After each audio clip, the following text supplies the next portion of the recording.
من السماء ماء فأخرج به من السماوات رزقا لكم فلا تجعلوا لله أندادا وأنتم تعلمون أشهد أن لا إله إلا الله وحده لا شريك له وأشهد أن محمدا عبده ورسوله اللهم صل وسلم على محمد وعلى آله وصحبه أجمعين. Amma ba'd.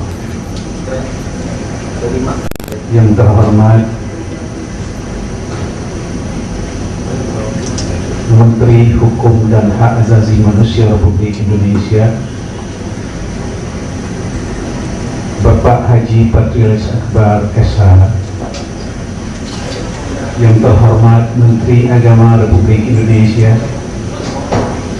walaupun satu hal diwakili oleh Bapak Dirjen Bimas Islam Profesor Dr. Nasaruddin Umar. Beliau seorang profesor yang mampu memadukan antara tasawuf dengan fikih. Saya termasuk salah satu murid jauh beliau.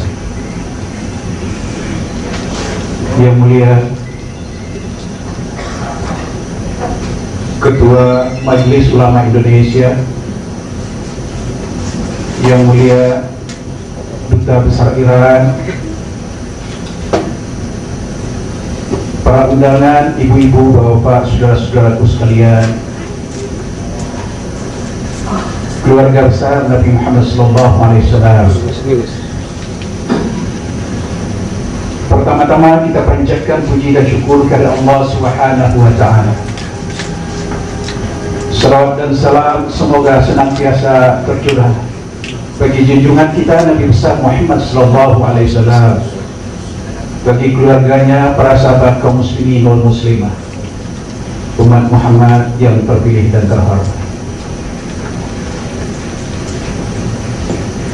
Saudara, saya berharap dalam majelis ilmu ini diharapkan akan mampu menumbuhkan rasa kecintaan yang dalam kepada Rasulullah Sallallahu Alaihi Wasallam. Saya yakin kita semua sepakat bahwa Muhammad adalah nama yang paling kita cintai. Kita cinta keramahannya, kita cinta kemarahannya, kita cinta bangun dan terjaganya, kita cinta yang dicintainya, kita cinta anak kita, cinta istri kita, cinta bangsa kita. Saudara, kita sholat, berupaya agar sholat kita satu sholatnya. Ketika kita berhaji, kita berupaya agar haji kita semabrur hajinya.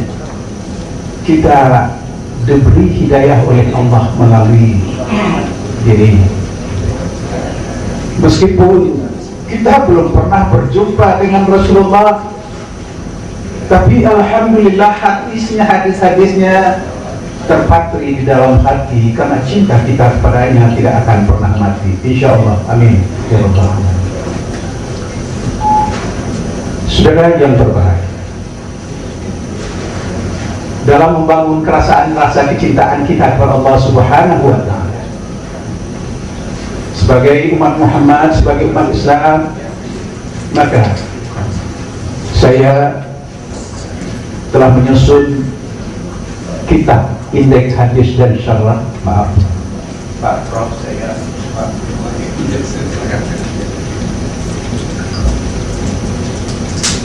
ini kitab hadis yang saya beri judul Indeks Hadis dan Syarah. Kenapa saya beri indeks? Karena menurut hemat saya, inilah kitab hadis yang pertama dilengkapi dengan indeks. Bukan indeks hanya sekedar tematis, tetapi indeks per kata, sehingga kita mencari hadis, menemukan hadis semudah mencari kata dalam kamus, mudah sekali. Selama ini saudara, menurut hemat saya persoalan utama hadis adalah kita sulit mencarinya. Meskipun buku hadis sudah ada di tangan, persoalan kita mendesak agar menemukan suatu solusi sesuai dengan tuntunan Rasulullah SAW. Tapi untuk mencari hadisnya di mana, babnya mana, halaman berapa, hadis buku nomor berapa, itu tidak mudah. Nah, oleh sebab itu kesulitan itu saya coba memudahkannya. Ya. Setiap hadis saya ambil 3 kata sampai 8 kata. Kalau panjang sekali hadisnya saya ambil 8 kata. Nah, kata ini saya susun di dalam indeks. Saya susun secara alfabetis, secara abjad. Ya. Misalnya ada hadis yang berbunyi begini: adil itu baik, lebih baik lagi jika yang adil itu para penguasa. Dermawan itu baik, lebih baik lagi jika yang dermawan itu orang-orang kaya.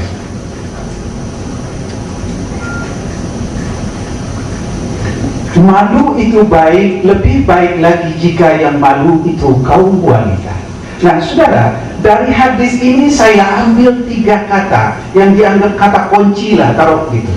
Ya, misalnya pertama kata adil, yang kedua kata dermawan, yang ketiga kata malu atau kata wanita. Nah, kita ingin mencari hadis tersebut ada di mana.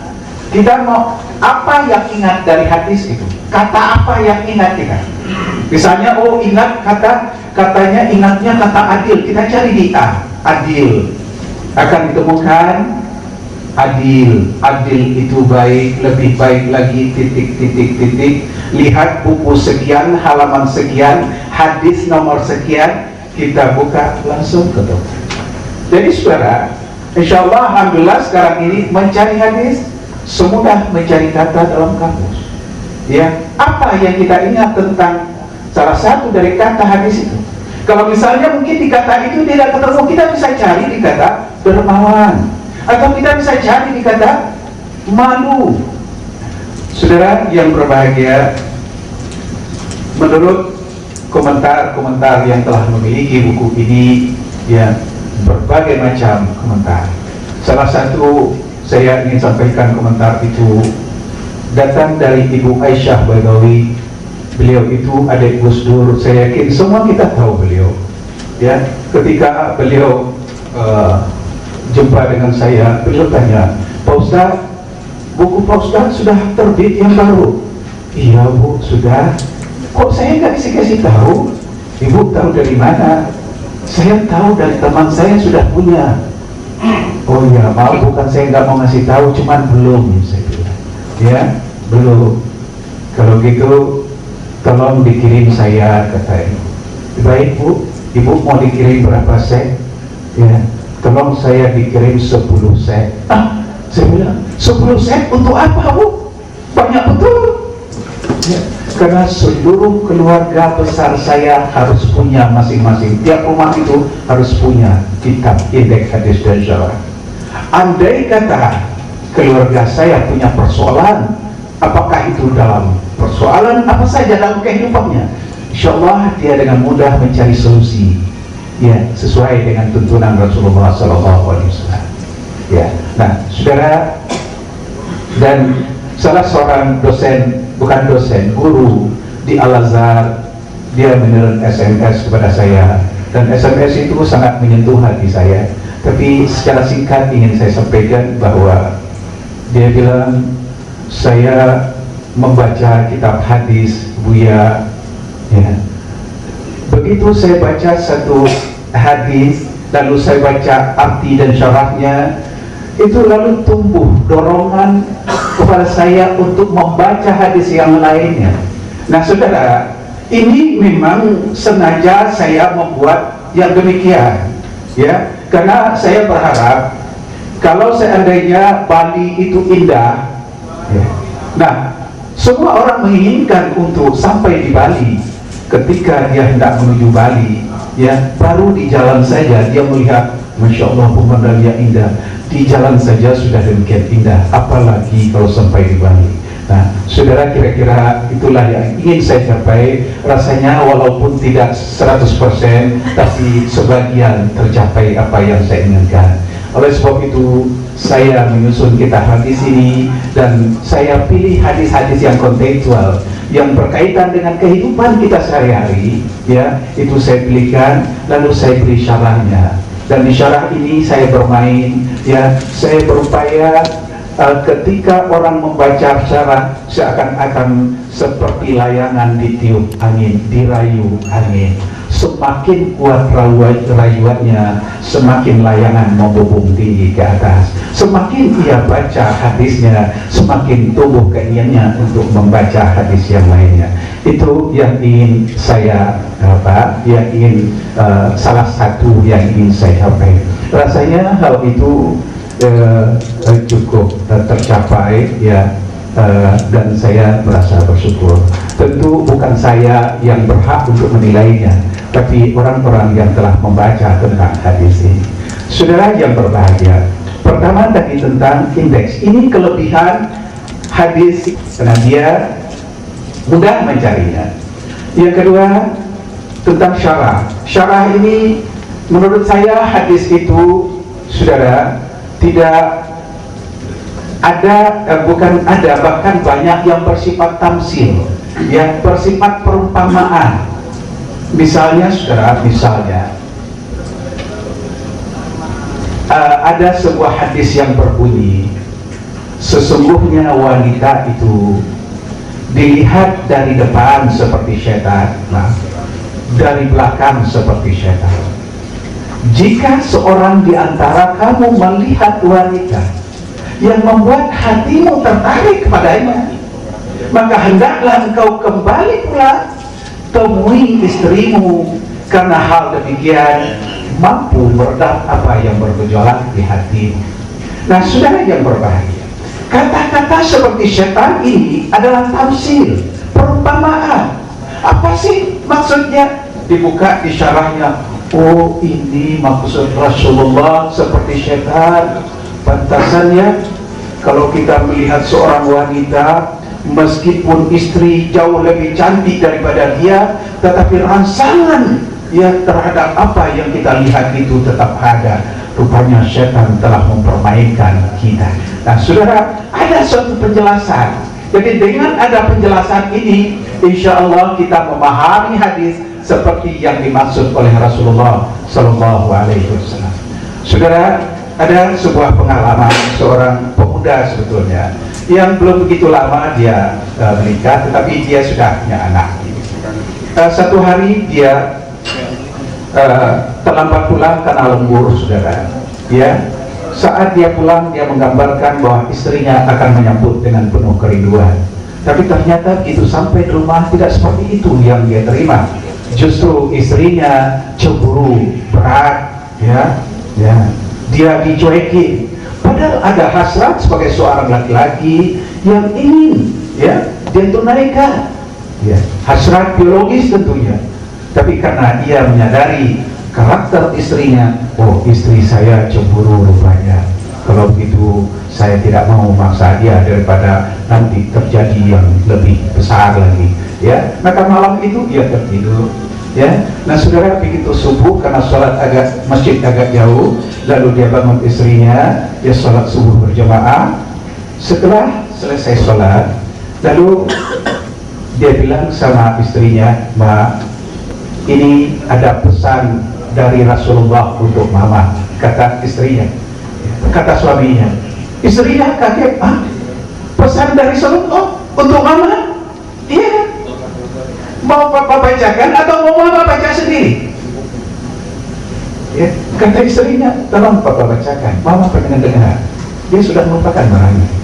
Dibacakan, "Idza da'ar-rajulu ra'atahu illa farasihi fabatahu 'adban 'alaiha la'anat malakatu hatta tusbiha." Jika seorang suami mengajak istrinya ke tempat tidur, lalu si istri menolak hingga si suami tertidur dalam keadaan marah kepadanya,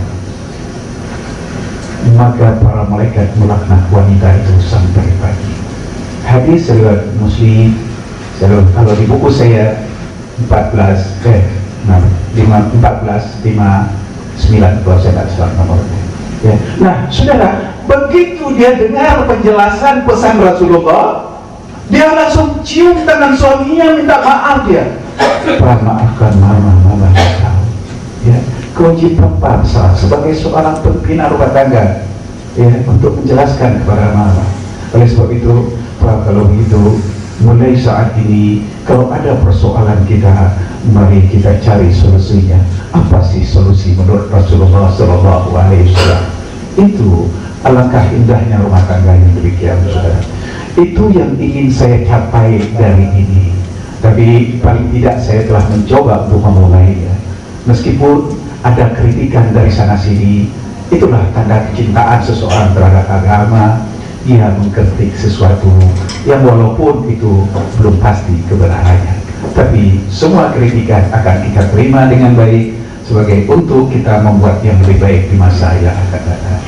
Saudara, kita menyadari bahwa hadis adalah merupakan sumber hukum kedua setelah Al-Quran.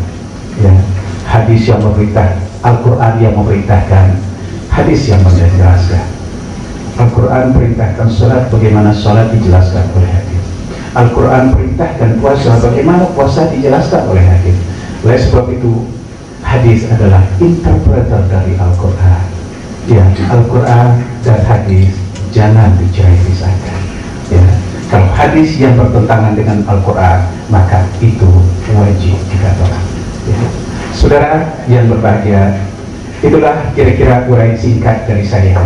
Mudah-mudahan apa yang saya sampaikan bermanfaat, ya, bagi diri saya, bagi kita semua, dan saya mengucapkan terima kasih yang sebesar-besarnya atas kehadiran para undangan sekalian, terutama Bapak Menteri dan Bapak Dirjen, dan mudah-mudahan apa yang kita buat menjadi sebagai akan kita petik hasilnya nanti di akhirat kelak. Lebih dan kurangnya saya mohon maaf. Billahi taufiq wal hidayah.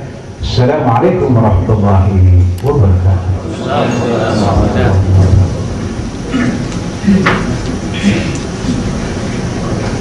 Warahmatullahi wabarakatuh.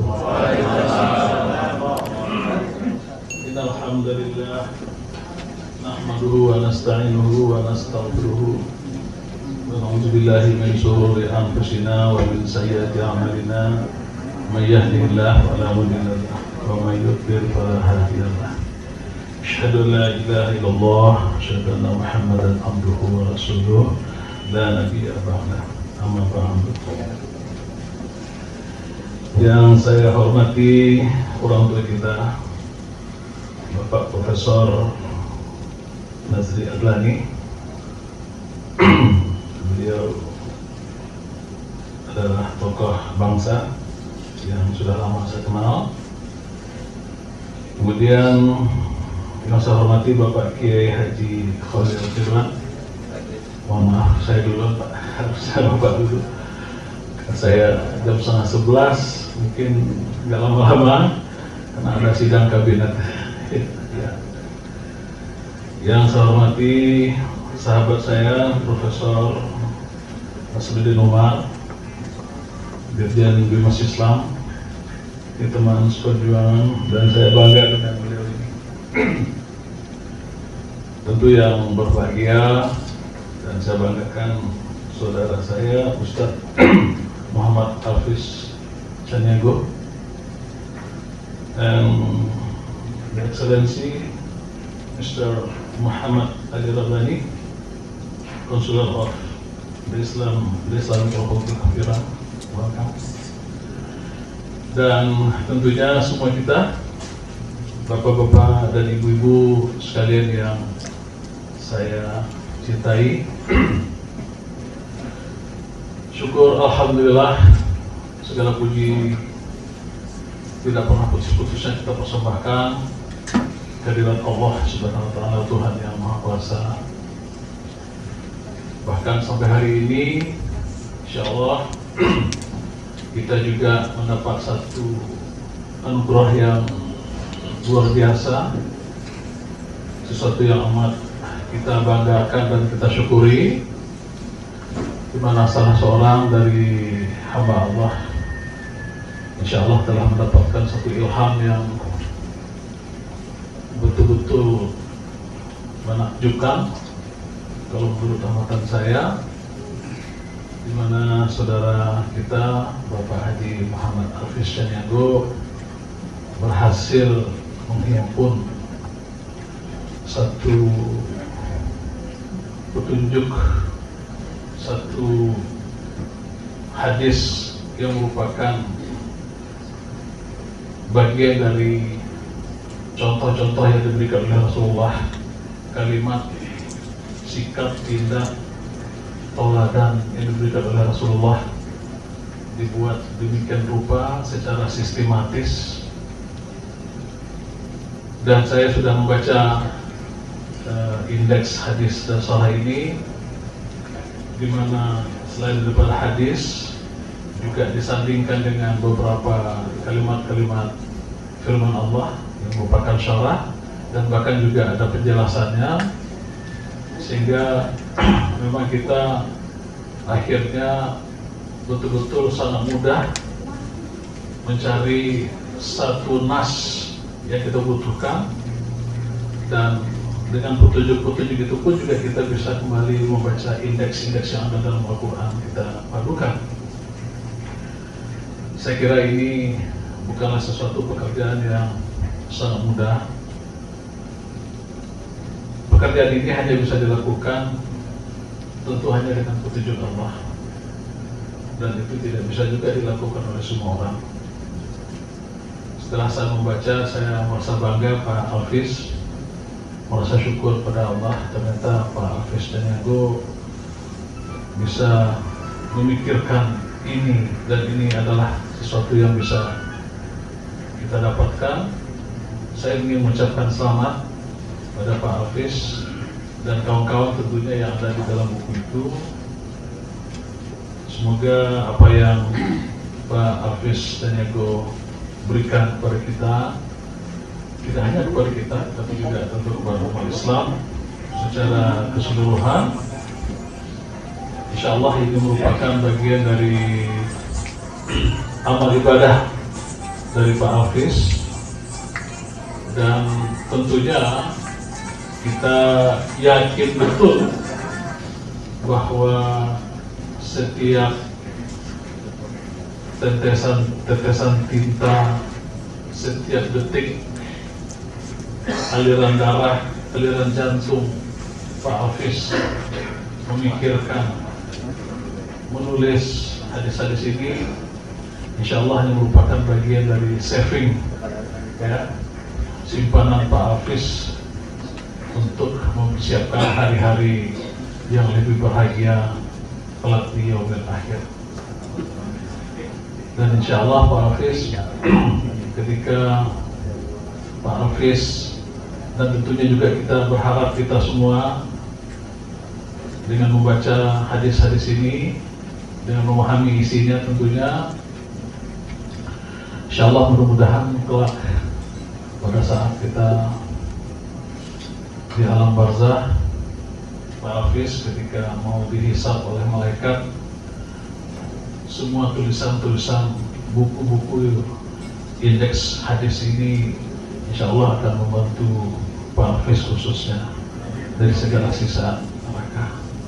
Dan begitu juga kita, insya Allah Pak Hafiz akan sangat terbantu sekali dengan apa yang Pak Hafiz berikan di dalam indeks ini. Bapak dan Ibu, saudaraku sekalian yang berbahagia,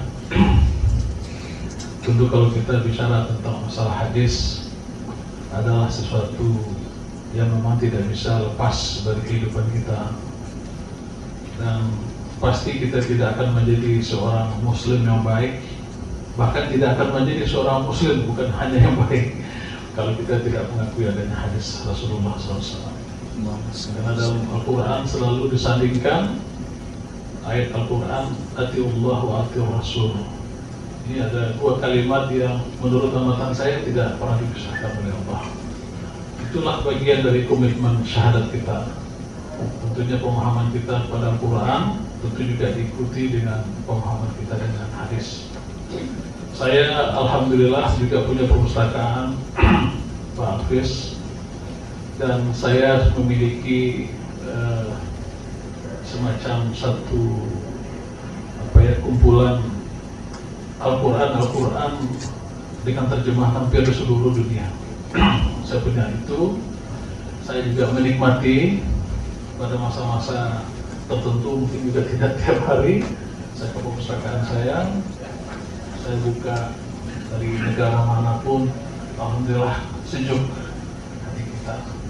Dan juga ada semacam satu buku petunjuk untuk mencari indeks Al-Quran itu, semuanya memang dengan bahasa Arab. Saya coba cari-cari itu. Kalau kita mau cari misalnya mengenai adil tadi, itu juga langsung. Bahkan sekarang juga ada CD-nya di komputer, di laptop, ketika kita mau mencari. Tapi itu indeks Al-Quran. Tapi yang hadis ini baru kita bisa temukan ya. Terima kasih. Dan kalau bisa juga ada CD-nya Pak Hafiz, tentu CD ini akan membantu kita kemanapun kita pergi. Ketika kita mau berdakwah kemana, ya kita buka CD dan kita bisa mencari sesuatu hasil dari Pak Hafiz, hasil karya yang sangat mulia. Bapak Ibu sekalian, saya juga mengucapkan selamat kepada saudara saya Freddy Lee dan Mbak Evelyn, ya, Evelyn Tan dan Pak Freddy Lee, ya. Saya mengucapkan selamat ya kepada Anda berdua. Anda adalah bagian dari saudara kami, karena di dalam Islam itu memang tidak membedakan sedikit pun warna kulit, warna mata, bentuk dan struktur tubuh, tapi sesuatu yang luar biasa Bapak Ibu sekalian. Alhamdulillah posisi umat Islam sekarang sangat menentukan di perjalanan kebangsaan ini. Kelompok-kelompok, mohon maaf dalam tanda kutip, sekali lagi jangan dikutip, jangan barkan. Kelompok-kelompok sosialis yang tadinya banyak mereka ingin memainkan peran di tengah-tengah bangsa ini, ternyata tidak mendapat tempat. Alhamdulillah ini satu anugerah Allah yang kuasa. Jadi sekarang mereka mencari peluang sedikit persoalan langsung mereka besarkan. Seakan-akan ini negara ini sudah mau kiamat. Mereka ingin menantang bagaimana 100 hari ini, ya sudah SBY 100 hari. Kenapa? Karena mereka tidak mendapatkan tempat. Banyak orang mereka yang memang sudah bermimpi mau menjadi anggota kabinet. Mereka juga ingin menjadi wakil presiden. Mereka dorong dari segala dini. Tapi alhamdulillah Allah menunjukkan hati presiden kita kali ini luar biasa Bapak Ibu sekalian. Ini umat Islam banyak nggak tahu. Kadang-kadang kita menyayangkan sebagian dari tokoh-tokoh kita, tokoh-tokoh Islam yang juga tidak begitu incas secara mendalam apa sebetulnya ini, tetapi dari kulit luar ada juga di antara kita yang mencoba. Ya begitulah suasananya. Dan ini sangat memprihatinkan. Oleh karena itu saya minta pada teman Majelis Ulama bidang Habul Watan dengan ini tentu juga bagian daripada cinta kita kepada pemerintah, selama pemerintahnya benar dan baik, selama pemerintahnya tidak mengajak kepada kekafiran, tidak membiarkan suasana yang berlawanan dengan nilai-nilai agama. Dan minta memang Majelis Ulama bisa mencoba kita kumpul bersama-sama. Insya Allah saya bisa fasilitasi dengan Presiden. Kita bicara dari hati ke hati. Mari kita dekat dengan pemerintah. Karena sepengetahuan saya juga beliau sangat senang sekali kalau mendengar nama beliau. Walaupun sebelum ini Ibu Pak Imam Amin tidak datang, bagaimana kami mendengar langsung kelompok tertentu pada periode-periode terakhir, sekelompok orang yang kelompok minhum mereka konsen sekali ingin membubarkan majelis ini. Tidak malu-malu lagi Bapak Ibu sekalian. Jadi Prof Nasruddin pada satu kali pada satu seminar di Hotel Hutan, saya hadir waktu itu, saya masih anggota DPR. Masya Allah, itu Kiai Amin itu sampai bagaimana mereka sudah suruh strategis tempatnya dibagi di mana-mana duduk. Pesan mereka adalah agar ulama dibubarkan. Karena ulama tidak menerima kehadiran Ahmadiyah yang merusak Islam. Karena Majelis Ulama tidak mau menerima aliran-aliran kepercayaan yang sesat. Jadi mereka membubarkan Majelis Ulama karena dianggap dan berhak. Tapi tokoh kita, baik itu tokoh-tokoh hukum maupun ada juga sebagian dari tokoh agama kita. Lah, juga tidak mengerti kok ada di antara kita seperti itu. Watak proses. Kenapa? Nah, Bapak lihat apa yang sebetulnya terjadi di penjara kita, di lembaga pemasyarakatan. Sebagai ya, katakanlah boleh disebut sebagai generasi Muslim, ya, top Muslim lagi, insya Allah, atau generasi muda. Kalau dibandingkan dengan pakai PK kita, mungkin itu pernah ilmu keagamaan saya dan beliau di sini. Tapi saya punya hati nurani. Bapak lihat, yang namanya lembaga pemasyarakatan 99 itu ada umat di dalam umat yang selama ini di dalam persoalan hak asasi manusia itu mereka ratusan orang setiap masuk ke penjara. Faktornya banyak. Ada memang itu faktor disebab kesalahan mereka. Ada juga karena faktor sosial benar. Memang mereka sudah tidak sanggup lagi hidup kalau tidak melihat satu pelanggaran hukum.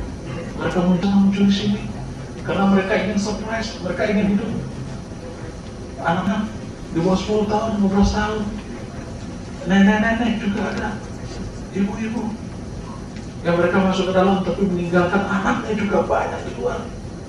Sekarang berbondong-bondong. Para penegak hukum kita juga tidak memerlukan satu mediasi.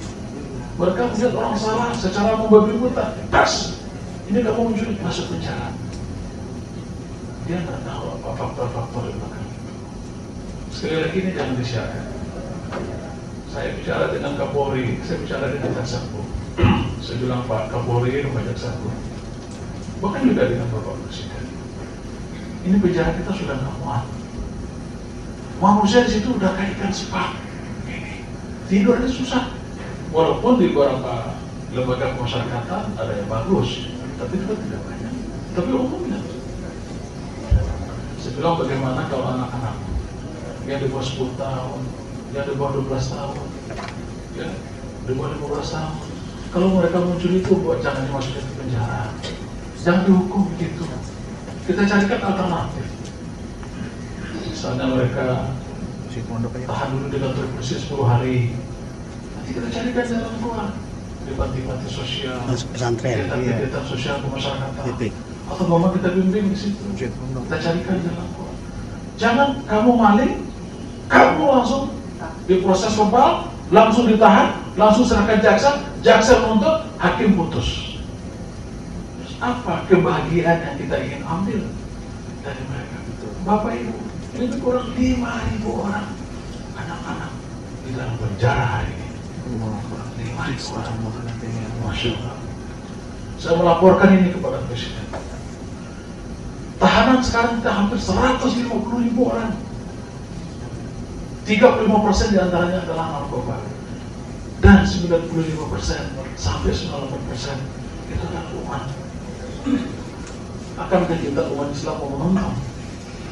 Saya sebagai Menteri Hukum dan HAM yang diberikan kekuasaan oleh negara ini, saya pergunakan ini untuk dakwah Bapak Ibu sekalian. Saya pergunakan. Kita punya konsep yang alhamdulillah faktor-faktor manusia ini kita utamakan. Kalau dulu orang di penjara ini, mungkin Bapak Ibu nggak banyak tahu. Kalau mereka sakit, ya sakit. Bagaimana mau dibawa ke rumah sakit kalau di opnam nggak punya dana negaranya? Rumah sakit tolak. Rumah sakit kan juga kejam juga. Nggak ada uang ya nggak diobat. Itu terjadi di mana-mana. Akhirnya sakratul maut ya, di lembaga pemasyarakatan, di penjara. Itu pun keluarganya nggak dipanggil, dibiarkan, ditonton rame-rame meninggal sudah. Kuburan selesai. Masya Allah. Tidak ada kesempatan untuk membaca 25 syahadat, kalimat-kalimat tauhid, tidak ada yang membimbing mereka. Nah ini insya Allah Bapak Ibu saya coba koordinasi dengan Menteri Kesehatan alhamdulillah kita dapat sambutan baik. Tidak akan ada lagi orang yang sakit di rumah sakit yang tidak akan dibawa di rumah pemasyarakatan yang tidak dibawa rumah sakit. Saya sudah perintahkan semua harus bawa ke rumah sakit, dijamin 100% gratis. Itu umat semua bisa. Anak-anak kita semua adalah masa pendidikan. Masa kita mau biarkan dari pagi matahari terbit, tunggu matahari sore terbenam lagi? Gak ada kerjaan, hanya duduk, hanya main. Saya sudah perintahkan kepada bos sekalian, kita bikin satu sistem pendidikan yang bagus. Kita kerjasama dengan Mendiknas, Bapak Muhammad Nuh, juga tokoh kita umat yang baik. Pak Muhammad Nuh alhamdulillah bersedia kita datang sama-sama ke lembaga pemasyarakatan. Pak Muhammad Nuh pun juga Menteri Pendidikan kita menyediakan fasilitas sepenuhnya terhadap pendidikan anak-anak kita di penjara. Ini kan kemajuan luar biasa.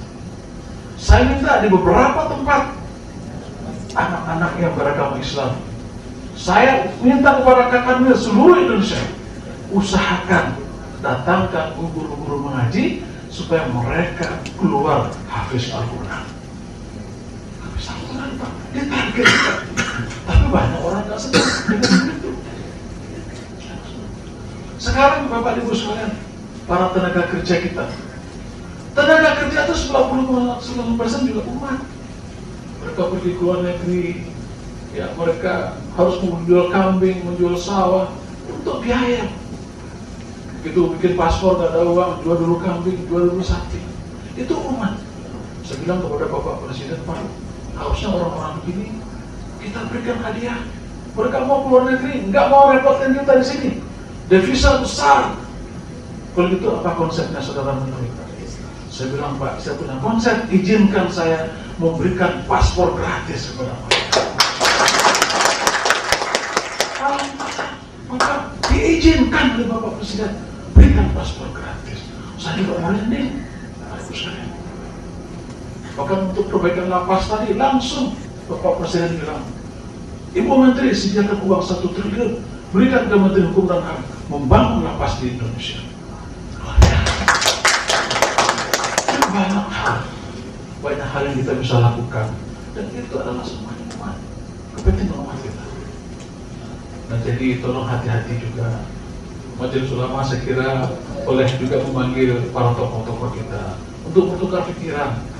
Apa sih kesalahannya pemerintah ini? Apa sih yang kita tidak inginkan? Kenapa sih kita tidak suka? Bapak dan Ibu, hanya 5 orang dari Menhum, semuanya dari Mina. Menhum itu just 5 people. Itu pun tidak strategis, tidak strategis, Pak. Semua yang strategis diberikan kepada Mina. Mina itu ya kita lah. Menhum itu ya mereka. Maksudnya tahu lah kan, yang berbeda pondok pesantren dengan kita.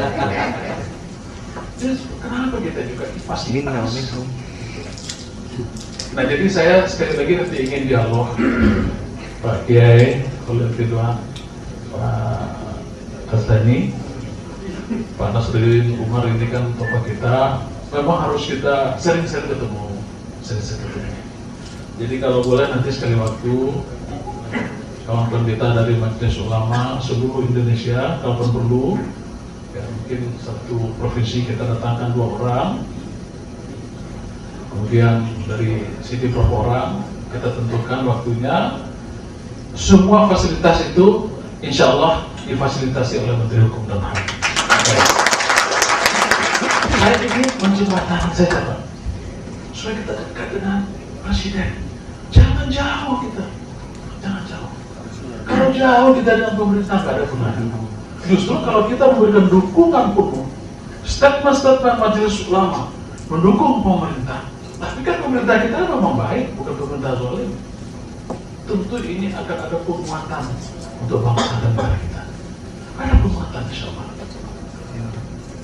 Jadi mungkin sekali lagi saya mohon maaf, mungkin saya agak terlalu lama. banyak kesempatan lain nanti akan kita dialog lagi untuk menindaklanjuti. Kami siap melaksanakan tugas Pak Kiai. Kapan kita ketemu, nanti kita coba lagi, kita adakan di suatu tempat lah. Dan satu apresiasi lagi buat kita semua, barangkali ada saudara-saudara kita yang ingin mau jadi notaris, yang selama ini mungkin terhambat, pintunya dikunci. Saya nggak tahu siapa yang mengunci, ya. Tapi yang jelas terkunci memang selama ini. Dari waiting list yang kita lakukan itu ada sekitar 3.000 orang yang daftar tunggu untuk menjadi notaris. Nah, di bawah kepemimpinan kami, insya Allah, dan tentu dengan seizin Bapak Presiden juga, kami mengambil kebijakan. Insya Allah besok tanggal 18 Januari kita launching. Mereka ikut pendidikan notaris 2 hari saja pelatihan. Setelah itu kita berikan izin untuk 3.000 orang itu. 3.000 orang. Kalau mereka punya 5 orang ada tenaga kerja, sudah 15.000 orang. Terselamatkan bangsa Indonesia ini. Belum lagi keluarganya, belum lagi tukang koran, belum lagi tukang rokok, tukang tes motor, tukang sapu, tukang parkir, hidup. Ini kan sebetulnya pekerjaan-pekerjaan di pemerintahnya, pekerjaan amal, pekerjaan ibadah semua. Gak ada yang ke ibadah. Nah, cuma di tengah-tengah kita sedang berjuang sekarang, Bapak Ibu baca, ya, ada tudingan-tudingan yang luar biasa kepada saya. Ya beginilah cobaan-cobaan kita. Saya juga kaget kenapa kok tim mafia hukum kerjanya kok itu. Tim mafia itu kan mencari mafia hukum. Bapak Ibu, kalau di lembaga pemasyarakatan itu, kalau ada orang kaya tinggal di situ, itu disejahterakan semua orang kaya itu. Kita bukan kita membiarkan, tapi itulah fakta kehidupan. Semua sipir dikasih uang, dikasih senang, ya. Tapi tentu dia minta fasilitas supaya dia juga enak.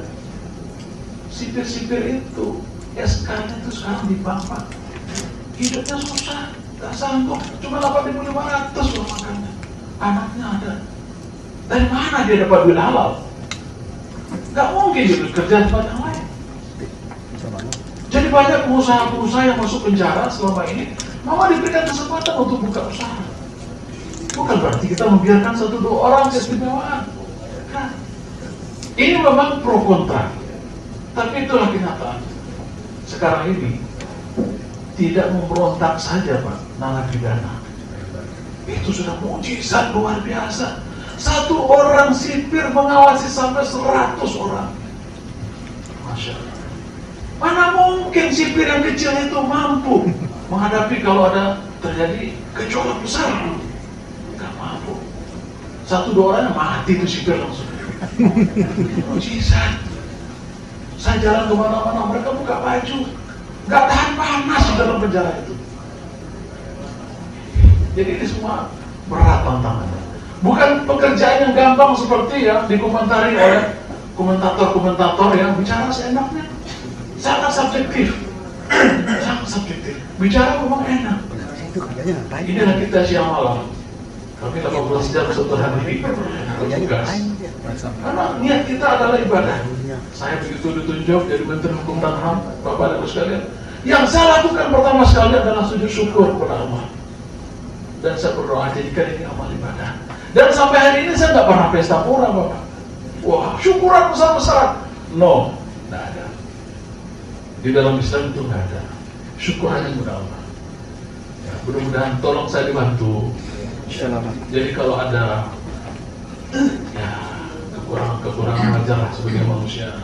Tetapi yang jelas ketika kita ingin menyelamatkan manusia yang ada di sana. Kita ingin menyelamatkan. Kalau di Amerika sana, Bapak, yang namanya penjara itu, mereka bisa pesan steak malah. Tuh, karena hanya hak kemerdekaannya saja yang dirampas, tapi tidak disusahkan hidupnya di sana. Kemerdekaannya dirampas, dia nggak boleh pergi kemana-mana, hanya di situ. Tapi kan dia manusia biasa, apalagi anak-anak. Saya kemarin ketemu nenek-nenek Pak 75 tahun nangis terus. Saya kira nggak lama lagi buta tuh. Air matanya nangis. Saya lapor kepada Bapak Presiden. Pak, saya bilang saya menemukan ini. Terus solusinya apa? Pak, berikan mereka gerasi, Pak. Ajukan segera gerasi. Saya tanda tangan kata Bapak Presiden. Coba kalau kita nggak turun, Pak, nggak mungkin. Kan gitu. Jadi ini ada satu kesempatan yang baik. Nah, tinggal sekarang bagaimana teman-teman kita di Majelis Ulama tolong feeding kami, berikan informasi dan apa yang terjadi. Tapi jangan ekspos kayak tim hukum itu. Dan saya ingin beritahukan Bapak, tapi ini betul-betul tertutup. Mulai dari Presiden, Menko Polhukam, Mensesnek sudah mulai kecewa dengan cara-cara seperti itu. Karena itu kan mau hak pemerintah juga. Ya harusnya tim mafia itu datang diam-diam dong. Diam-diam lihat, laporkan kepada kita apa kita akan laksanakan. Bukan ekspos besar-besaran itu seperti itu. Kan gitu. Walaupun saya tegas, strictly di dalam kepemimpinan saya menemukan itu, saya copot, Pak. Dan itu pertanyaan. Inspektorat dirjennya nangis, kadernya nangis. Sarju Ibu itu bagus, Pak. Mana pernah ada kejadian di Pondok Bambu di bawah kepemimpinan dia? Dan itu sudah lama istana itu terjadi, bukan hanya sekarang, sudah turun-turun dari dulu. Gitu. Ada istana di dalam penjara itu. Sebetulnya juga tidak begitu. Ekspos yang diberikan adalah lapangan seperti ini, ada gambar-gambar orang itu, ada karaoke, ya, ada tempat sofa yang bagus, dikasih wallpaper, itu untuk bersama-sama duduk. Jadi Pak, bayangkan, orang dihukum 10 tahun, dihukum 15 tahun, dihukum seumur hidup. Dia bukan muslim, mungkin juga banyak juga yang muslim. Pendidikan agama juga kurang, terus kerjanya apa? Kan bisa sinting dia, bisa gila dia. Dia hanya mau menggunakan kesempatan untuk nyanyi-nyanyi di situ, terbuka untuk umum. Tapi itu diekspos, itu adalah istana. Itu kan menuduhkan saja. Jadi beritanya juga tidak benar. Tapi memang ada perlebihan di satu sisi di kamar tertentu, ya. Tempat tidurnya besar, itu memang berlebihan. Memang ada AC. Tapi ada juga narapidana yang direkomendasi oleh dokter harus ada AC, Pak. Kalau nggak mati dia. Dia punya sakit nafas. Ada. Sekarang coba Bapak, bagaimana kalangan intelektual yang mereka mantan menteri, mantan duta besar, mereka mantan pejabat-pejabat besar, ya. Terus mereka kita suruh tidur di apa namanya, di TPP. Rasa kemanusiaan kita juga di mana? Mereka sudah banyak berbuat dan mereka banyak yang baik. Cuman karena mereka waktu menjadi pemimpin itu lugu, baik sekali, main teken-teken aja. Kayak ada syarat besar. Itu kan menteri agama. Abdul Munawar. Orang baik, teken-teken aja surat itu. Akhirnya disalahgunakan, dia masuk penjara. Masya Allah. Yang begitu-begitu yang dikejar. Sementara yang luar biasa besarnya didiamkan. Ini ada apa? Kan begitu. Nah, umat Islam kadang-kadang lupa. Hanya ikut-ikutan kita. Gitu. Maki-maki juga. Gitu.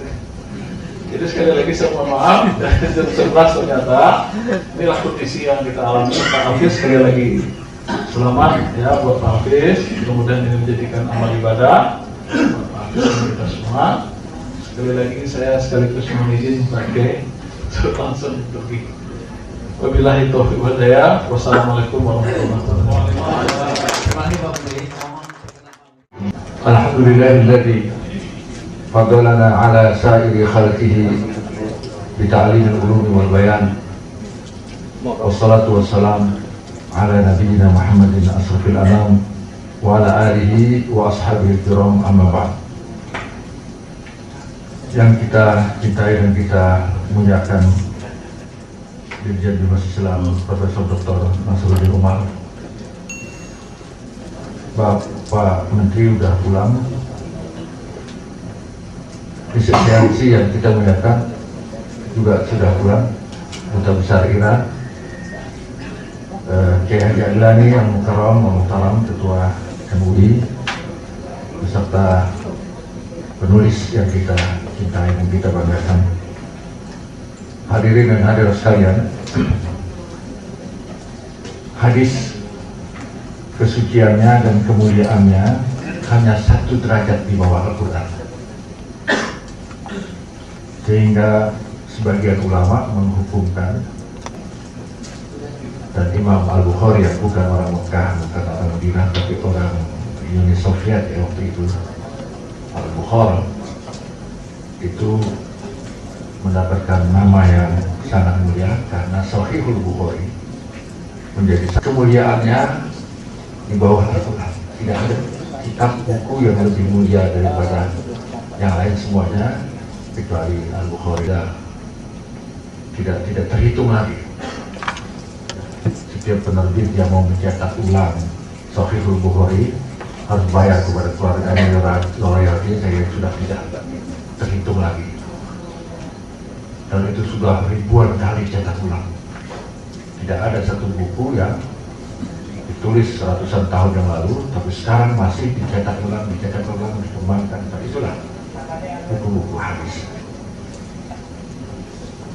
Sebelum saya menyampaikan beberapa poin berkenaan dengan sambutan atas nama Ketua MUI, tadi Buya Haji Muhammad Hafiz Caniago itu memberikan contoh orang yang mau jalan-jalan ke Bali. Saya sedikit mungkin di bawah sadar beliau, kenapa contohnya harus Bali? Pada Bali itu adalah daerah Hindu ya, bukan Islam, Hindu Bali. Padahal kalau beliau berikan contoh Sumatera Barat misalnya, beliau adalah orang Sumatera Barat, kenapa tidak bangga dengan kampung halaman sendiri yang punya moto adat Basani syarat Basani Kitabullah Serami Mekah yang kedua. Contohnya daerah wisata yang indah itu Sumatera Barat, ada Ngarai Sihanuk, ada Danau Jaate, Danau di bawah dan sebagainya. Itu sedikit saya memang ingin ke depan itu kasih contohnya, jangan Bali lah. Itu bagi imam apa itu, imam Samudra ya. Bali itu Darul Syirik, Darul Ma'asyi, makanya bom itu di sana. Saya juga pernah meminta kepada DPD yang Farid ya, DPD dari DKI, agar pintu gerbang masuk kota Jakarta setelah kita keluar dari airport itu jangan pintu gerbang Bali lah. Ada 2 patung yang pakai sarung bermotif papan catur itu kan dipuja mereka, makanya dikasih sarung itu. Ini Jakarta ini kan bukan kota bukan Bali. Jakarta itu justru diambil dari Quran kan, Fathah Mubina. Inna fatahna laka fathah mubina, diambil dari Fatahilah, kemudian diterjemahkan menjadi Jayakarta, kemudian jadi Jakarta. Dan Fatahilah dari Cirebon menyerbu Sunda Kelapa yang masih dikuasai oleh Portugis kafir itu berhasil sampai Fatu Mekah. Lalu Muhammad Fatu Mekah dari Madinah, pun jadilah Mekah pusat ibadah Islam. Mestinya Jakarta menjadi kota Quran, kota Islam. Maka pintu gerbangnya harus diganti ya. Saya kalau ketemu yang Farid, kemarin ketemu di Medan, bilang, saya kalau ketemu Bapak ini ingat pintu gerbang kota Jakarta dan diganti. Karena Jakarta itu Betawi itu Muslim. Ini kota-kota kita kota Islam. Mungkin bisa jadi catatan Pak Dirjen. Mungkin kalau lambangnya bukan patung Bali, agak netral sedikit, saya kira tidak ada masalah ya. Oh, kasih bentuk kayak tong-tong kayak gitu. Kemudian saya sempat baca memang habis subuh, sehingga hampir saja saya terlambat kemari karena asik baca buku tulisan Ustadz Min, tapi ada kesalahan cetak yang mungkin agak mengganggu. Namun bukan kesalahan penulis, tapi kesalahan penerbit. Misalnya di halaman 11 ada 5, satu halaman itu ada 5 titik salah cetak. Saya temukan misalnya kata kecuali jadi kaculi, ya, jadi nggak ada artinya. Tapi poin berikut, satu tonggak salah cetaknya menjadi sate tonggak. Sate apa? Kalau sate kambing lumayan ya. Sate tongseng. Nah, sate tongseng. Ini sate tonggak di halaman 11 ini. Tapi ini bukan kesalahan penulis lah, kesalahan penerbit yang kurang teliti ya. Kemudian poin berikut menemukan menjadi menukan. Menukan itu bikin menukan. Jadi berubah arti. Kemudian, nah ini yang agak tuntunan jadi tuntutan. Pada maksudnya tuntunan, salah cetaknya tuntutan. Nah, itu berbeda kan. Padahal hadis Nabi itu adalah tuntunan, bukan tuntutan. Nah, kemudian ada al menjadi ai dan sebagainya. Tapi itu hanya catatan kecil yang mungkin sangat mudah dikoreksi untuk cetakan ulang ke depan. Selanjutnya, kitab ini menjadi begitu bernilai dan begitu penting setelah saya dengar dari beliau ketika duduk barusan saya ini bahwa kitab ini ditulis secara serius dalam 2 tahun, setiap hari 3 jam minimal, rata-rata setiap hari 3 jam beliau menekuni penulisan ini, dan penyisihan waktu 3 jam itu selama 2 tahun telah menghasilkan 2 jilid buku yang setebal ini. Ini subhanallah suatu karir yang sangat besar. Padahal beliau bukan doktor hadis, padahal juga tidak pernah kuliah di Timur Tengah ya. Nah itulah. Ya, ini satu hal yang sangat membanggakan. Saya banyak umat Islam ini menyiapkan waktu. Misalnya waktu habis subuh. Itu sebelum kita punya waktu di situ minimal 1 jam. Yang orang lain tidak punya. Orang lain mungkin masih tidur, orang lain masih belum siap. Kita sudah pikir mau nggak mau selesai sholat subuh. Ngapain gitu kan? Mungkin olahraga setengah jam cukup. Ya, itu. Siapa itu? Pak Suri yang dandanannya kayak orang kurang waras. Ya. Nah, saya mencoba memanfaatkan waktu. Saya sudah sangat sibuk, sangat lebih sibuk dari menteri mungkin, dari dirjen, ketua umum MUI, ketua umum Dewan Dakwah, ketua Dewan Dakwah, ketua MUI, ketua Dewan Dakwah, wakil ketua umum KBBI, wakil ketua umum Badan Kerjasama Pondok Pesantren Indonesia, pimpinan Pondok Pesantren Husnayain, dan ada lagi jabatan-jabatan yang Tapi sempat saya pada tanggal 1 Muharram di Al-Azhar mendeklarasikan ormas baru namanya SKPPRI, Syabakah Konsumen Produser Pengusaha Muslim Indonesia. Hadir Pak Yusuf Kala, hadir Pak Riawan Amin, mantan Dirut BRI, hadir Alias Sadal, hadir juga Pak Din Samsudin, semuanya ngasih sambutan. Saya mau jadi berhalangan. Artinya, kenapa saya masih bisa membuat ormas baru yang pada satu saat saya pikir bisa sama besar dengan NU dan Muhammadiyah, karena ini bidang ekonomi, bukan bidang dakwah, pendidikan dan lain-lain sosial. Karena memanfaatkan waktu habis subuh itu. Saya yang sudah super sibuk nggak punya waktu lagi untuk bini, untuk anak juga kurang. Tapi setelah 48 kali pertemuan di masjid, jadi low cost, sangat murah. Saya coba sediakan NU nasi uduk, dan dari habis sholat subuh sampai jam 6:30, setelah 48 kali pertemuan, saya berhasil mendeklarasikan ormas baru, Syabakah Konsumen Produser Pengusaha Muslim Indonesia, Syabakah artinya jaringan. Majalahnya terbit, kita sudah punya smart card, pada saat kita sudah punya TV komunitas, TV Syabakah, dan seterusnya dan seterusnya. Itu artinya beliau memanfaatkan waktu 3 jam, hasilnya konkret, sebuah buku yang fenomenal dalam penanganan hadis, dan ini nanti akan menjadi sedekah jariah, menjadi pahala jariah beliau Bapak. Dia kan akan wafat juga ya. Beliau meninggal, setiap orang beli buku, orang baca satu halaman, satu hadis, pahalanya mengalir. Yakin itu, tidak mantap ada main pada amal ilmu salasin, sudah penting dari yakin tahu ilmin, ini ilmin yang tahu ini. Saya kira kita sudah mengerti semua itu. Dari hasil memanfaatkan 3 jam dalam sehari. Saya tidak akan memperpanjang karena Pak Dirjen kita lah ini, saya bilang beduknya bukan gongnya, gong itu hidup, beduknya lah. tapi saya ingin usul bagaimana buku ini terjangkau dibeli oleh santri, karena santri kita kebanyakan dari golongan kurang mampu. Di Indonesia ada 17.000 pondok pesantren.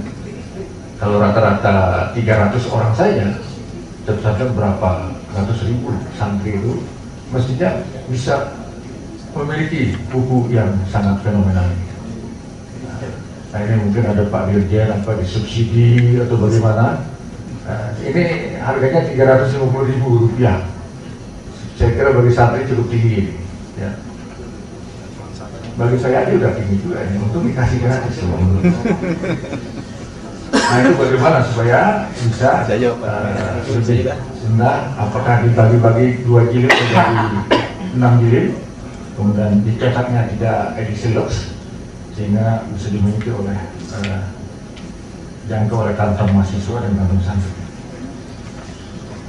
Akhirnya saya yakin bahwa kitab yang ditulis oleh Haji Muhammad Alfiz Janiabu, tapi di buku masih HM, nah, saya usul kepada beliau cetakan yang akan datang dilengkapkan Muhammad itu, karena hadis ini kan hadis Muhammad ini. Karena kalau tidak dilengkapkan boleh jadi nanti orang akan ngerti apa. Haji lah ya, HM Alfiz Janiabu bisa Haji Markus Alfiz Janiabu. Berapa kali jadi Markus kan? Bakal kalah. Jadi tolonglah itu M itu dilengkapi, karena budaya Arab tidak ada nama kayak Arab itu yang disingkat nggak ada. Abdullah jadi Sidur itu nggak ada. Ahmad Toha jadi Matoke itu nggak ada. Ali jadi Ahmad Toha jadi Muhammad jadi Muhammad kan. Mereka selalu mengatakan Muhammad, Abdullah, Abdurrahman, Abdullah. Maka Haji ini permintaan ke depan menjadi Haji Muhammad Alfiz. Karena kalau Alfiz pakai accent Inggris jadi Elvis Presley. Tapi dengan karir yang begini, karena itu semua akan tercampur oleh kebaikan daripada buku ini. Kami dari MUI mengucapkan selamat baik bagi penulis maupun bagi umat Islam, dan mabruk. Mudah-mudahan Allah memberkahi. Ya, mudah-mudahan Allah memberkahi daripada terbit buku ini, dan pasti insya Allah pahala jariah akan diterima oleh beliau. Akhirul kalam, billahi taufiq wal hidayah. Wassalamualaikum warahmatullahi wabarakatuh. Waalaikumsalam.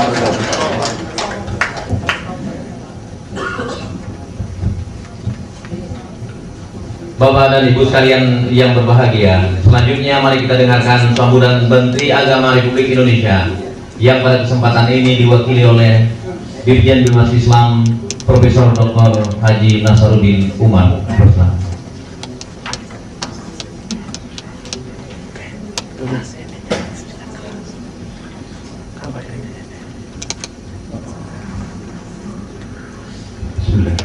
Assalamualaikum warahmatullahi wabarakatuh. Alhamdulillah. Alhamdulillah wassalamu saya muliakan, saya kagumi para senior Bapak-bapak kita di depan ini adalah bukan hanya mampu berkata banyak, tapi juga telah berbuat banyak. Banyak orang yang hanya bisa berbicara banyak, tapi tidak bisa berbuat banyak. Saya ingin sekali menjadi seperti beliau. Mohon doakan insyaallah sekalian. Yang saya hormati Bapak Ibu sekalian, pertama-tama izinkanlah saya menyampaikan salam dan sekaligus permohonan maaf dari agama. Tadi pagi ada acaranya, kemudian jam 11 memang ada rapat atau sudah kabinet. Jadi saya diminta untuk mewakili beliau. Hari ini juga tentunya saya ada acara yang sudah dijadwal. Tapi karena saya takut pokok ini adalah majelis ulama, dan bagi saya ini juga sangat penting karena menyangkut satu. Saya harus memprioritaskan ini. Bapak Ibu sekalian, majelis ulama melaunching sebuah kitab hadis ini adalah peristiwa yang sangat langka Saya memang juga bukan ahli hadis ya, tetapi saya agak sering miris kalau ulama kita di televisi dan apalagi itu menyandang predikat pengurus majelis ulama, tapi seringkali mengutip hadis yang salah atau bahkan mengutip hadis maudhu. Itu mudah-mudahan tidak lagi terjadi di masa akan datang. Banyak sekali memang yang disangka hadis, bahkan sangat populer dalam masyarakat kita, tapi itu sesungguhnya bukan hadis. Saya ingin berikan satu contoh misalnya, atau beberapa contoh. Ya. I'mal di dunia ka'annaka ta'ishu abadan wa i'mal di akhirat ka'annaka tamutu abadan. Itu qaulnya Imam Syafi'i dan itu bukan hadis. Masya Allah, itu sampai pernah ke istana hadis ini. Jadi kita jangan memperkenalkan sebuah hadis yang bukan hadis. Man kataba alayya muta'ammidan. Ya. Paling terbawa makar. Jadi jangan memperatasnamakan Nabi kalau itu bukan hadis. Sama juga tadi disampaikan oleh saudara saya. Ya, misalnya perbuatan minal iman itu bukan hadis. Ungkapan seorang Palestina dan itu ada pelacakannya. Juga di dalam hadis-hadis tasawuf itu juga banyak yang bukan hadis tapi dianggap hadis. Kita harus mampu memberikan pencerahan kepada umat kita. Misalnya man arafa nafsahu faqad arafa rabbahu, itu bukan hadis. Dan itu iktikaf para ulama hadis bahwa itu bukan hadis. Tidak usah diperdebatkan. Penelitian Profesor almarhum Profesor Suhdi Ismail, kumpulan hadis-hadis populer di Indonesia yang disangka hadis padahal bukan hadis. Kalau yang menyampaikan itu adalah ilmuwan dari kampus, tapi kalau yang menyampaikan adalah ustadz atau kiai atau apalagi pengurus majelis ulama, nah itu hemat saya kira apa yang disampaikan oleh Pak Kiai Khalil tadi menarik juga untuk kita simak, bahwa hati-hati kita dalam mengutip sebuah hadis dan jangan juga ditambah-tambah hadisnya. Misalnya talabul ilmi fardhatun 'ala kulli muslimin. Ya, wa muslimatan itu adalah tambahan, itu bukan hadis tambahan. Jadi separuh asli, separuh tidak asli. Ya. Jadi banyak sekali hadis-hadis bisnis, misalnya tentang teror. Al-Bazijah dawa. Teror itu bisa mengobati seluruh penyakit. Itu ada sebab urutnya munculnya hadis maudhu ini. Ya. Di sebuah pasar tradisional di Arab itu ada penjual madu. Qala Rasulullah SAW, ya, al-asal dawa. Madu itu adalah mengobati seluruh penyakitnya. Itu memang hadis. Tapi penjual teror di sampingnya sepi pengunjung. Nggak mau kalah. Ayo kalau dulu al-basis jam, dah udah jawab. Teror itu mengobati seluruh penyakit. Biasanya doa man saya. Tidak ada hadis-hadis politik. Hubbul watan minal iman. Cinta tanah air itu adalah separuh dari iman. Memang yang paling dunia kemudian hubbul watan itu ada kemiripan dengan beberapa redaksi hadis, tapi itu jangan ikuti yang bukan hadisnya lalu lantas mengatakan ya. Kemudian kita kembali ke hadis yang dilaunching pada hari ini. Saya sungguh takjub kepada senior saya, walaupun tadi dikatakan itu ada menganggap saya gurunya, sesungguhnya ya saya bukan guru Pak, jadi hanya kebetulan kita sering di Sunda Kelapa sama-sama sudah 5 tahun lebih di Sunda Kelapa itu memberikan pengajian Ihya Ulumuddin dan syarah Syarhul Hikam Ibnu Athaillah. Mengapa saya memilih Ihya Ulumuddin? Karena kami menganggap bahwa termasuk Hujjatul Islam, pencinta hadis dan pencinta Al-Quran. Saya ingin menekankan di sini Bapak Ibu sekalian, ada kecenderungan sekarang ini generasi baru kita itu tidak lagi mau memperhatikan, mempedulikan hadis, cukup Al-Quran. Seolah-olah memberikan persepsi bahwa hadis itu banyak sekali kontroversinya. Anggapan seperti ini sangat berbahaya. Ya, 3/4 ajaran Islam itu akan roboh runtuh manakala hadis itu ditolak. Kalau Al-Quran itu kan kita semua tahu bahwa itu tidak menjelaskan sampai setingkat detail. Ya. Aqimus sholat, tapi bagaimana sholat itu diungkapkan dalam hadis. Jadi kalau kita menolak hadis, itu sama meruntuhkan ajaran Islam. Ini harus kita waspadai. Caranya mereka itu banyak. Antara lain dengan melecehkan para sahabat. Jadi kalau sahabat itu dilecehkan, padahal sumber hadis itu kan dari sana. Ya. Bahkan terbit sebuah buku sekarang ini atau beberapa buku yang mempertontonkan kelemahan para sahabat. Padahal kita dalam dunia sunni, as-sahabatu kulluhum adil. Semua sahabat itu adalah adil. Ya. Tapi ada lagi yang mencoba untuk sahabat yang mohon maaf itu bukan sunni. Dia menembak satu persatu tokoh sunni itu. Nah, itu artinya apa? Kalau sunni itu nanti ditembak, jadi seolah-olah hadis yang melalui jalurnya itu juga ikut bermasalah. Ini bahagian daripada perusakan hadis ini. Jadi mungkin tidak menyebut ingkar sunnah, tetapi dengan mempertontonkan kelemahan para sahabat.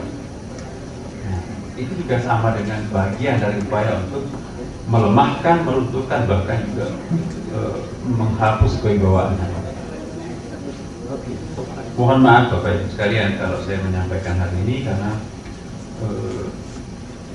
sudah waktunya kita sebagai terutama pengurus Majelis Ulama untuk memperhatikan perkembangan buku-buku tentang hadis ini. Ya.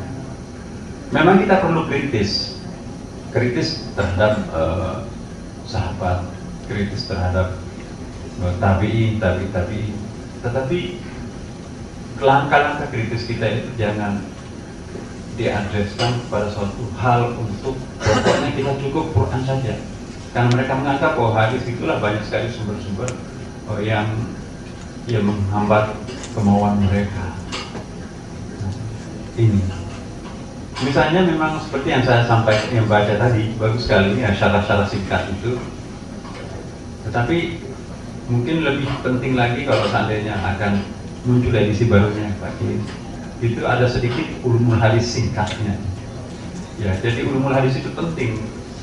Karena untuk mengantar orang itu bagaimana memahami hadis itu. Jadi apa sih yang dimaksud hadis itu? Ya, hadis itu definisinya juga banyak itu hadis itu. Apakah itu menjadi hujah? Misalnya kapasitas Nabi Muhammad SAW itu apakah menjadi hujah seluruh perkataan, perbuatan, takrirnya? Dan sejak kapan? Apakah mulai dari kecil itu hadis atau ba'dal kita setelah dilantik menjadi nabi? Apakah yang dimaksud sahabat itu muasarah atau yang liqa, berjumpa atau semasa? Jadi kalau Bukhari syaratnya adalah harus muasarah dan liqa. Jadi tidak cukup sesama tapi harus liqa. Kalau nggak pernah bertemu dengan Rasulullah, itu jangan terima hadisnya. Makanya itu Abu Hurairah ya meskipun meriwayatkan 5.370 hadis, tapi yang diterima sebagai hadis Sahih Bukhari hanya 93 hadis. Karena memang, nah ini pandangan kritis, tapi tidak berarti bahwa Abu Hurairah itu ditolak. Kalau menolak hadisnya Abu Hurairah, itu banyak sekali hadis-hadis yang sangat penting yang mendirikan hukum Islam ini misalnya, itu dari hadis Bukhari. Jadi kita harus melihat dari sudut-sudut hadis tertentu yang diriwayatkan oleh Abu Hurairah. Misalnya, memang Abu Hurairah itu adalah, kita semua tahu Abu Hurairah itu nama aslinya Abdul Rahman, kemudian berubah menjadi Abdullah gara-gara ada mengantongin kucing, lantas dipukul oleh bunyi kucingnya itu jadilah Abu Hurairah. Jadi nama-nama lakab ini juga perlu diperkenalkan, sebab banyak sekali nama-nama rawi itu mirip-mirip, sehingga seringkali dalam ulama hadis itu tidak mencantumkan nama aslinya. Misalnya Abdullah itu di sekitar Nabi, ya itu ada 7 orang sahabat Nabi Abdullah yang mana? Nah jadi kan Abdullah bin Umar, kemudian 3 tahun bersahabat dengan Nabi, tapi paling banyak meriwayatkan hadis. Bayangkan Abu Bakar bersahabat dengan Nabi sejak awal hanya meriwayatkan 600 hadis, tapi Abu Hurairah 3 tahun bersahabat dengan Nabi tapi meriwayatkan 5.370 hadis. Dan jadi jangan dianggap wah kalau begitu ada yang mengada-ada. Nah ini seringkali diangkat persoalan ini menjadi upaya untuk melemahkan Abu Hurairah. Abu Hurairah ini Bapak Ibu sekalian itu bukan orang sembarangan, dia memang al-sufah. Ya, jadi kalau misalnya mohon maaf kalau di kalangan Syiah ini nggak boleh terima hadis, masa budak mau diterima hadis. Tapi kalau disebut Abu Hurairah ditolak, maka beberapa hadis-hadis yang sangat penting ya di dalam syariah kita ini itu akan jadi masalah. Jadi saya mohon betul supaya masalah hadis ini teruslah kita kaji bersama. Jangan berhenti hanya sampai menyuguhkan materinya, matanya saja, tapi juga perlu diperkenalkan. Senang sekali kita lihat tadi ada syarah-syarah hadis tertentu. Kemudian selanjutnya di dalam masyarakat kita Bapak Ibu sekalian, perlu sekali kita memperkenalkan hadis itu di dalam konteks yang lebih bagus ya, maksud saya begini. Ada hadis Nabi misalnya, tidak sah hajinya orang tidak menggunakan unta. Indonesia pakai unta bagaimana? Nggak ada unta di sini. Jadi jangan dipertentangkan bahwa hadis itu salah satu bukti bahwa nggak benar. Ya sudah lewatlah masanya. Itu bentuk pelecehan terhadap hadis. Harus diberikan penjelasan kepada masyarakat kita bahwa hadis itu ada sebab urutnya. Nah, memang agak rumit mempelajari hadis, tapi bagi kita, terutama kita dari majelis ulama dan orang yang berkecimpung dalam dunia keagamaan, mari kita mempertahankan betul hadis ini sebagai benteng ajaran Islam. Ya, caranya adalah antara lain seperti yang dilakukan oleh Ustaz. Mungkin kita perlu lagi lebih detail lagi, misalnya tadi ada ulumul hadis yang menjadi pengantarnya, kemudian juga CD-CD yang ada sekarang ini sama juga dengan CD Quran. Saya ingin mengingatkan, mengkopi langsung dari CD hadis atau CD Quran itu ada banyak kesalahan. Kita sudah temukan bahwa CD Quran itu kan seringkali kita nggak mau repot ngetik, tolong dibaca sekali lagi karena itu banyak sekali yang tidak utuh. Mungkin kesalahannya bukan pada penciptanya, tetapi itu karena mekanisme komputer itu juga kadang-kadang ada yang terlewati. Jadi kami sudah menemukan beberapa kelemahan. CD Quran versi Sahar yang terakhir pun juga masih banyak kesalahannya. Apalagi Kutubut Tis'ah Al-Quran, hadis ini. Kutubut Tis'ah itu juga banyak sekali kelemahannya. Jadi saya pernah di Kanada, di Montreal. Saya dipermalukan oleh teman-teman di situ itu. Ya. Saya mengutip sebuah hadis. Hadis itu adalah hadisnya Suhail. Hadis itu begini.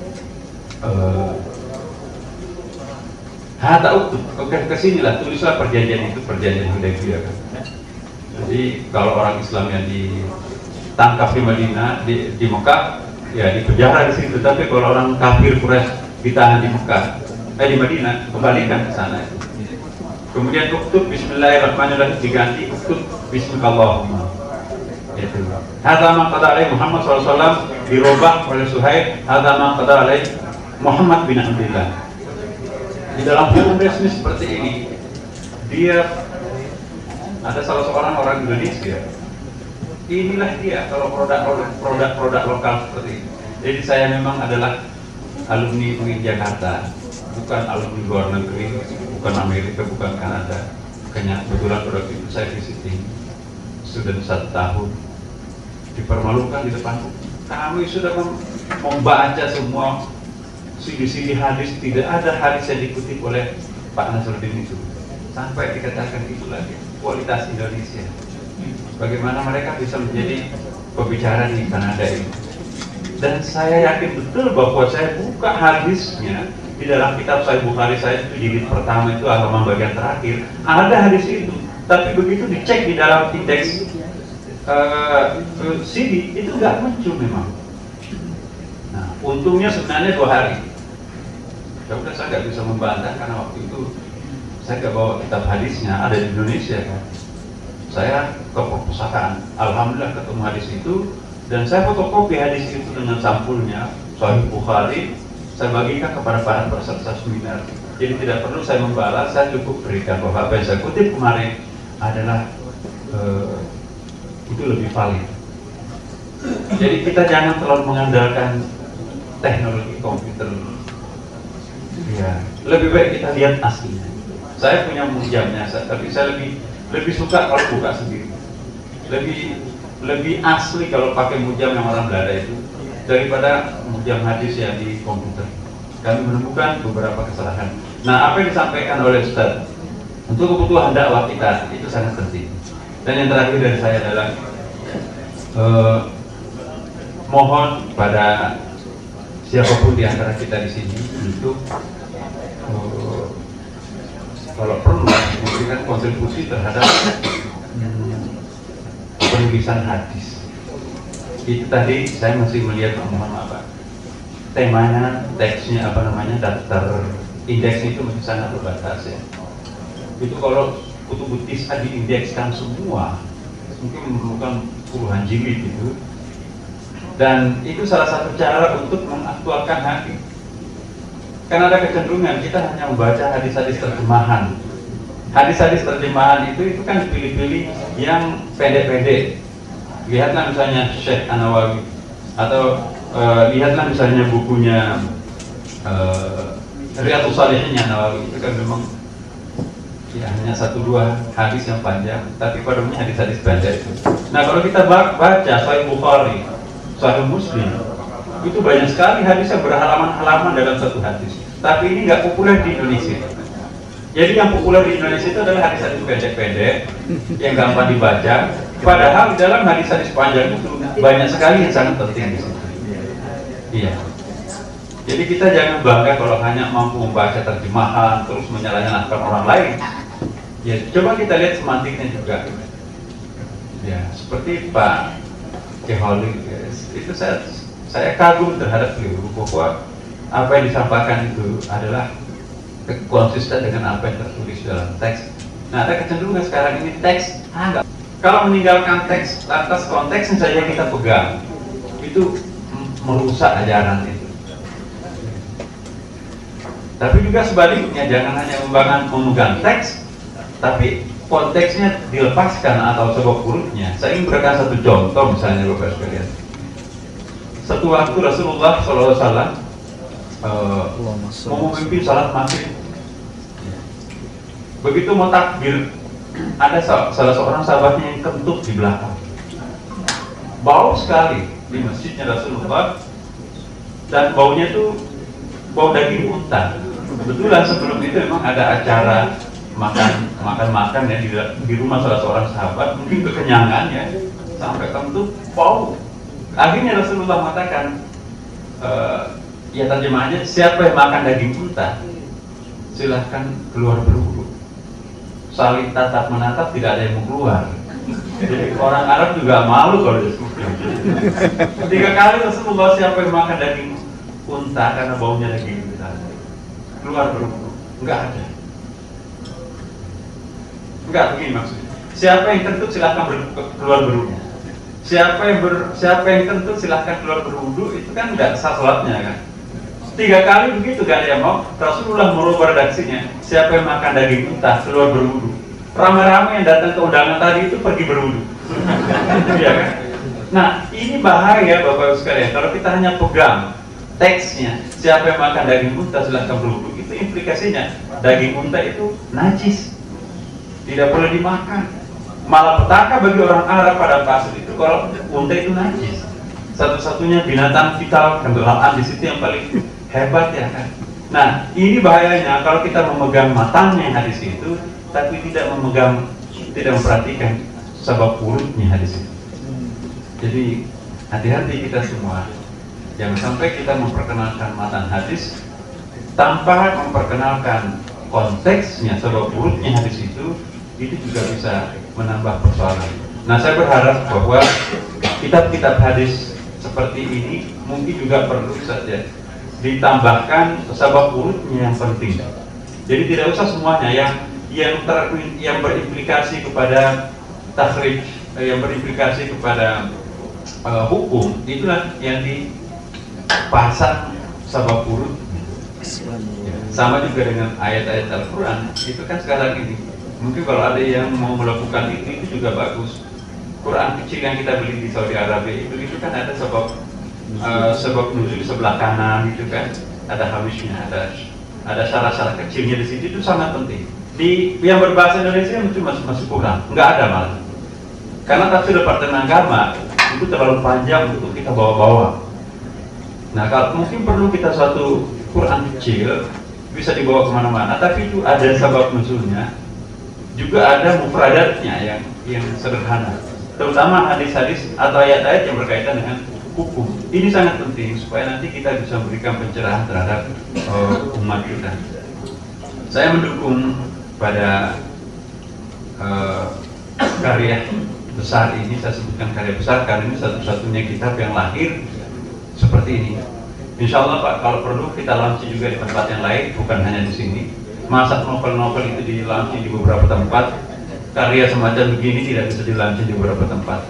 Nah, kalau teman-teman di tempat lain punya masjid atau punya madrasah, punya pondok pesantren, saya merekomendasikan supaya ini kita bisa populerkan, karena ini betul-betul sangat penting untuk bahan dakwah.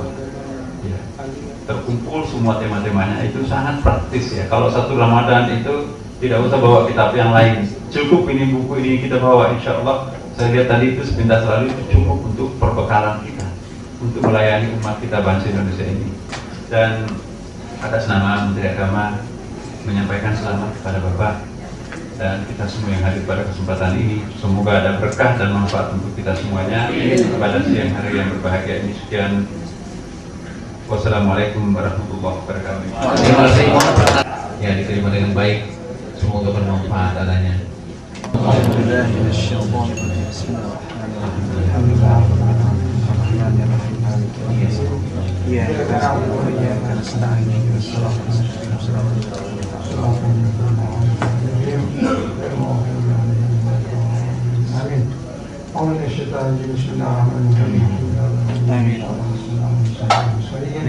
وعلى آله وصحبه أجمعين حمدا شاكرا لله في نعمه الكافي مزيدا يا ربنا لك الحمد ولك الشكر كما ينبغي لجلال سلطانك. الحمد لله الذي هدانا للتوحيد بأنه لا إله إلا الله والصلاة والسلام على سيدنا محمد رسول الله وعلى آله وصحبه الظاهرين لدين الله وعلى جميع الموحدين بأنه لا إله إلا الله محمد رسول الله. اللهم زدنا وإياك من التقوى كما ألزمتنا حبيبك سيدنا Muhammad Rasulullah SAW. Ya Allah, ya Tuhan kami, senantiasa kami panjatkan syukur kepadamu, khususnya pada hari ini kami sekalian kami menyaksikan peluncuran suatu kitab hadis Rasulullah yang kami cintai yang telah memberikan pedoman dan juga tauladan bagi kami dalam kehidupan kami.